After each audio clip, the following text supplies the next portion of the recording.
Bien, chers frères, nous avons fêté hier la chaire de Saint-Pierre. Chaire de Saint-Pierre, pour nous rappeler que l'Église est constituée et s'appuie sur Pierre. Et Pierre, c'est le pape, voilà, le chef de l'Église. Mais, bien chers frères, pour bien comprendre ce qu'est le pape, eh bien, il faut d'abord comprendre ce qu'est un évêque. Pourquoi ? Parce que le pape est l'évêque de Rome.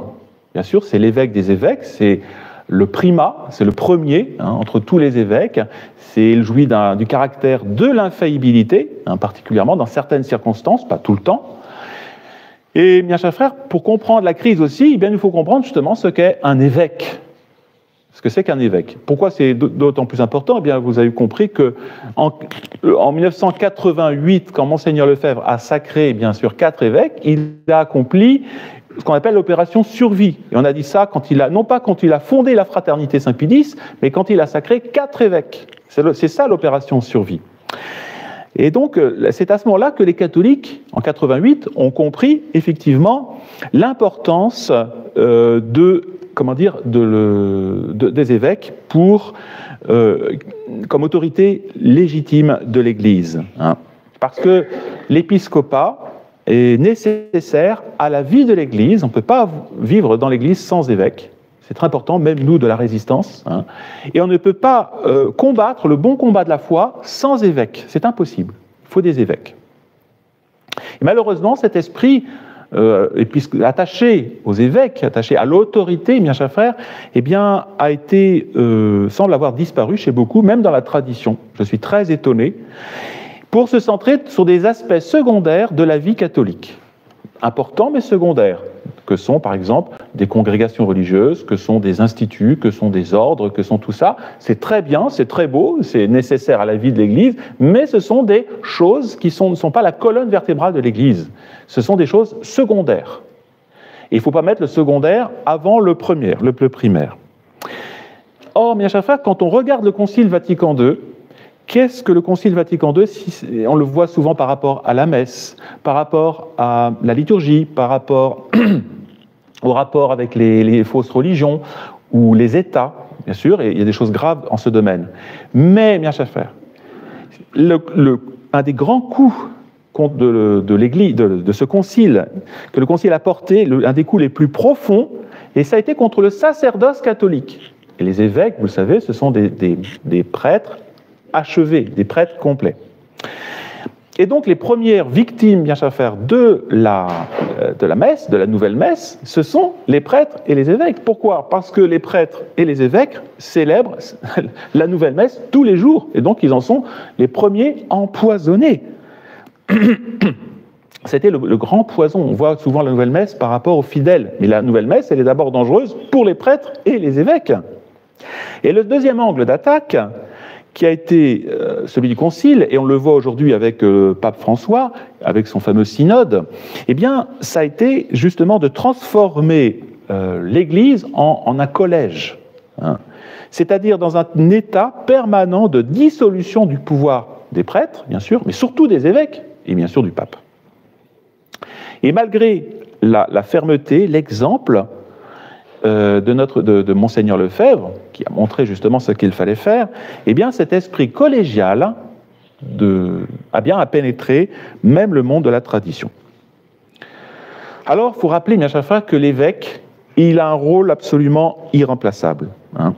Et même vis-à-vis des autres évêques, eh bien, il a une certaine indépendance. C'est Saint Cyprien, père de l'Église, qui disait ceci de façon très forte: « Nul parmi nous ne se constitue en évêque des évêques. » Il n'y a pas d'évêque supérieur d'autres évêques. « Ou par la tyrannie ou la crainte, n'oblige ses confrères à une obéissance forcée. » Chers frères, ceci nous fait penser à ce que Monseigneur Lemson avait subi en étant expulsé de la fraternité, parce qu'il avait exprimé ses idées. Il voulait continuer à publier ses commentaires éléissons. Et Saint Cyprien continue ceci en disant: « Tout évêque, dans l'exercice de sa liberté et de son pouvoir, a le droit de penser ce qu'il veut, bien sûr dans l'orthodoxie, dans le droit chemin. Il ne peut pas être jugé par un autre que lui-même n'en peut juger un autre. » Eh bien, Ceci n'empêche pas, évidemment, en temps normal, l'évêque d'en référer à Rome. Et c'est ce que saint Cyprien a fait lui-même, puisque dans le cas des lapsi, vous savez, c'était les catholiques qui étaient tombés dans l'apostasie et qui revenaient ensuite, eh bien, lui-même a soumis ces problèmes-là à Rome. Hein. Et Rome a tranché, Rome a parlé, l'affaire était tranchée. Mais par contre, il est voyé combien il est nécessaire, normalement, à un évêque diocésain de protéger son pouvoir, sa liberté épiscopale, contre des tyrannies de conférences épiscopales. On le voit, et ces conférences épiscopales, bien chers frères, elles ne sont pas qu'en France, elles sont dans le monde entier. Et quand il fait cela, quand il défend son autorité, il défend les droits de Dieu. Hein. Il fait son devoir pour le bien commun de l'Église. Et le père Calmel, justement, avait bien vu ce problème-là quand il disait ceci: un évêque qui aime Jésus n'accepte pas de transformer son pouvoir de gouvernement, qui est personnel, pour le rendre collégial, c'est-à-dire anonyme. Pourquoi, quand on parle de pouvoir collégial aujourd'hui, c'est un pouvoir qui est caché, en fait, collégial, anonyme, hein, c'est-à-dire par des lobbies. Alors évidemment, cette indépendance de l'évêque ne le dispense pas d'être soumis à l'autorité du pape, qui normalement, évidemment ce n'est pas le cas aujourd'hui, porte le soin de toute l'Église catholique, l'Église universelle. Hein. Et pour le moment, on peut dire que c'est l'inverse. Un bon évêque a surtout le devoir de résister au pape actuel pour manifester son obéissance à l'Église. Hein. C'est ça le signe d'un bon évêque. Un évêque qui justement prend ses distances, plus que ses distances. Alors cette décadence des hommes d'Église aujourd'hui, hein, qui va de la base jusqu'au sommet, hein, qui est vraiment totale, ne change pas, rassurons-nous, eh bien, les promesses que Dieu a faites de la perpétuité de son Église. Et donc il donnera toujours à son Église de bons évêques, de bons et de saints évêques. Hein. C'est ce que disait Pie XI, hein, quand il écrivait son encyclique contre le nazisme. Celui qui a fondé l'Église ne saurait briser les assises fondamentales du salut qu'il a voulu lui-même. Voilà. Donc il restera toujours, cette Église durera, et elle durera dans sa structure. Et on le voit d'ailleurs, dans toute l'histoire de l'Église, nous voyons que cette histoire est parsemée d'évêques tout à fait exemplaires qui ont brillé par leur qualité au moment où tout se relâchait, au moment de l'hérésie. Alors par exemple, bien sûr, on pense à saint Athanase, saint Hilaire, saint Eusèbe, pendant l'arianisme, hein, ils étaient là, ou même pendant la Réforme. Hein. Qu'est-ce qui s'est passé pendant la Réforme, après le protestantisme eut répandu ses erreurs? Eh bien, vous avez des grands évêques, dont saint Charles Borromée, avec ses fameux séminaires tridentins. Alors maintenant, c'est ce qui nous intéresse, c'est de savoir ce qu'un évêque, les qualités bien qu'on attend d'un évêque. C'est important. Eh bien, vous allez voir, la première des qualités qui est souvent soulignée par les auteurs quand ils parlent des évêques, c'est la vertu d'espérance. Pourquoi? Eh bien, justement parce que quand l'Église, on entend chez saint Paul, vous voyez saint Paul qui est un véritable apôtre, quand l'Église est absolument submergée par l'hérésie, hein, eh bien, il faut rester ferme. Hein. Et c'est alors que l'évêque, justement, va faire briller par sa vertu, par sa patience, hein, particulièrement dans la tempête, il va faire briller l'Église, il va la rendre belle, forte, voilà. Donc ça, c'est important. Alors ça, c'est la première chose. Vous voyez, un évêque, on le voit quand il se tient dans la tempête, debout, malgré la force du vent. Et c'est ce qu'on peut admirer, bien sûr, chez Monseigneur Lefebvre, chez Monseigneur Lemson, et maintenant les 6 évêques, vous voyez, avec leurs qualités, leurs défauts, chacun, ils ont chacun. Mais ce qu'on peut vraiment admirer, justement, c'est le fait qu'ils tiennent, vous voyez, ils sont fidèles à la tradition, vous voyez, et ils montrent par leur constance, par leur simplicité même, je dirais, eh bien, la force, la paix dans la tempête. Alors une autre qualité qu'on doit reconnaître chez les évêques, c'est le jugement. Hein. Ils doivent juger des affaires complexes, théologiques. Hein. Ils doivent donc donner une réponse à des problèmes. Hein. Et tous les problèmes, eh bien un évêque il est docteur. L'évêque est un docteur, donc il doit répondre à des hérésies, à des problèmes moraux, etc. Donc la doctrine, hein, c'est un élément fondamental chez, bien sûr, le prêtre, mais surtout chez l'évêque. Et puis l'autorité, il doit avoir une autorité non pas naturelle, hein, mais qui justement s'appuie sur la révélation, qui s'appuie sur la tradition, qui s'appuie sur le magistère. Monseigneur Lefebvre, vous voyez, appuyait non pas sur sa personnalité, hein, on ne peut pas dire que c'était pas un grand orateur, mais il s'appuyait, tout ce qu'il disait s'appuyait sur la tradition. C'est ce qui faisait son autorité, sur les papes, sur les conciles de toute l'Église. La puissance aussi, hein, un évêque doit agir, il n'est pas là pour attendre que le temps passe, et puis l'activité. Un évêque est un pasteur, est un père, et donc il doit, dans la mesure de ses possibilités, et on le voit chez saint Paul, hein, saint Paul qui traverse les mers, et on le voit chez nos évêques aussi, hein, qui voyagent en Malaisie, en Amérique latine, on voit une activité. Hein. Mais ce qui doit, bien chers frères, le plus briller chez l'évêque, hein, c'est la prédication de la foi. Vous l'avez entendu, hein, la semence que jette le semeur. Hein, le semeur, c'est qui? Eh bien, c'est l'évêque. Hein. Cette semence qui doit produire des fruits, c'est l'évêque. Hein. Et quand on dit prêcher, c'est pas dire prêcher des petits auteurs de spiritualité à 2 francs 6 sous, bien chers frères, c'est prêcher par rapport aussi aux erreurs ambiantes, hein, les réfuter. Et c'est ce que disait saint Charles, hein. Il disait qu'il rappelait donc aux autres évêques les sanctions des papes romains contre tout prélat négligent ou manquant d'ardeur à délivrer son diocèse du ferment de la perversité hérétique. Eh bien, mes frères, nos évêques, les évêques ont du travail. Hein. Ils doivent, parce que épiscope, hein, en grec, épiscopo, c'est-à-dire regarder au-dessus. Celui qui regarde au-dessus, il surveille. Celui qui surveille, surveiller au-dessus, et il regarde par-dessus. Il observe l'ennemi qui vient et il lui tape sur la tête. Hein. Il le tape à la tête, au niveau surtout de la... non pas contre les personnes, hein, mais contre les hérésies.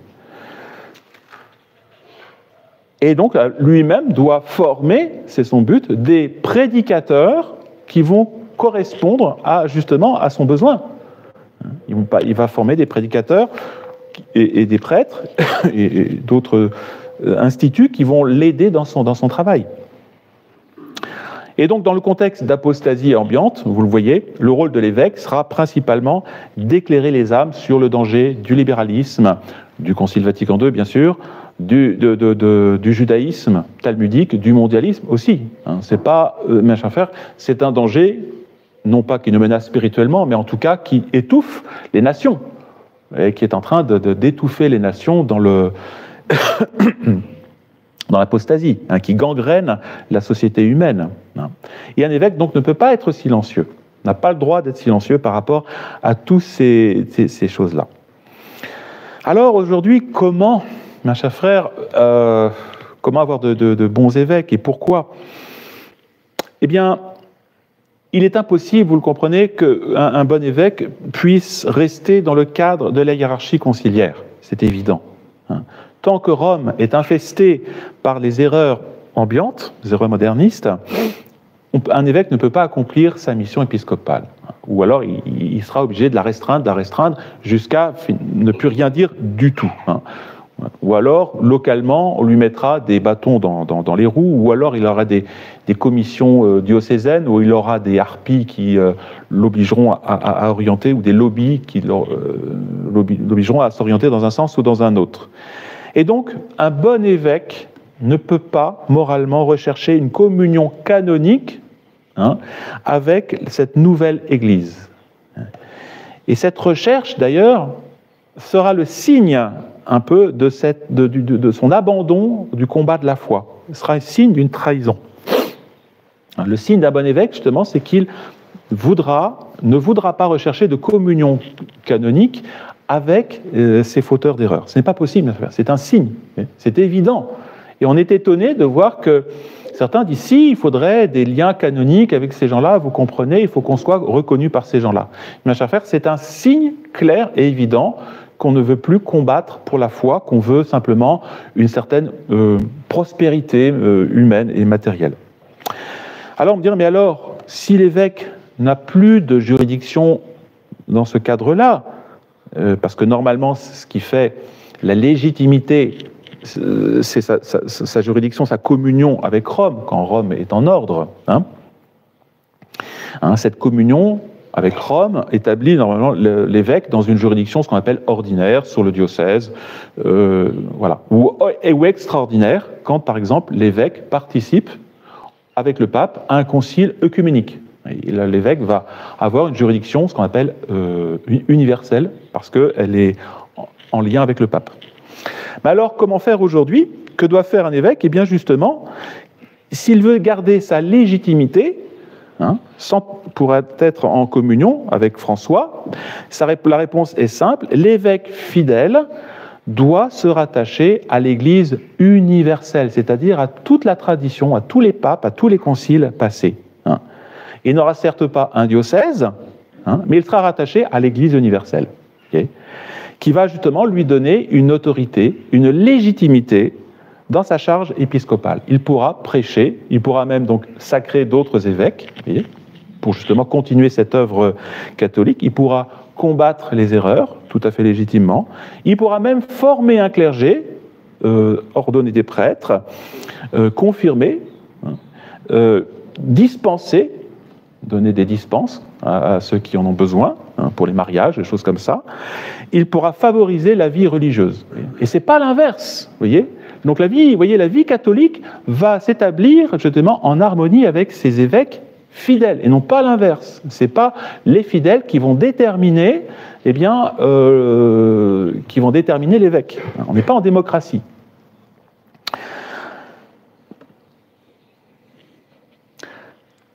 Alors c'est pour ça, mes chers frères, vous voyez que dans le contexte actuel, eh bien, nous devons vraiment, je conclus par là, nous devons vraiment remercier d'abord Monseigneur Lefebvre de nous avoir donné des évêques, 4 évêques, et ensuite de nous avoir donné Monseigneur Williamson. Voilà. Parce que si Monseigneur Lefebvre a sauvé la tradition, d'une certaine façon, la foi, la Sainte Messe, le sacerdoce, et bien sûr aussi l'épiscopat, on peut dire que Monseigneur Williamson a sauvé au moment où c'était le plus nécessaire, eh bien, ce qu'il y a de plus vital dans l'Église catholique, enfin, ce qui est vital pour l'Église catholique, c'est-à-dire un épiscopat franchement catholique. Alors on me dirait, mais oui, mais la résistance aujourd'hui, on ne peut pas dire qu'on soit très nombreux, que ça soit très humainement glorieux. C'est certain, parce qu'il y a eu un travail de sape, un travail du démon et puis des catholiques libéraux.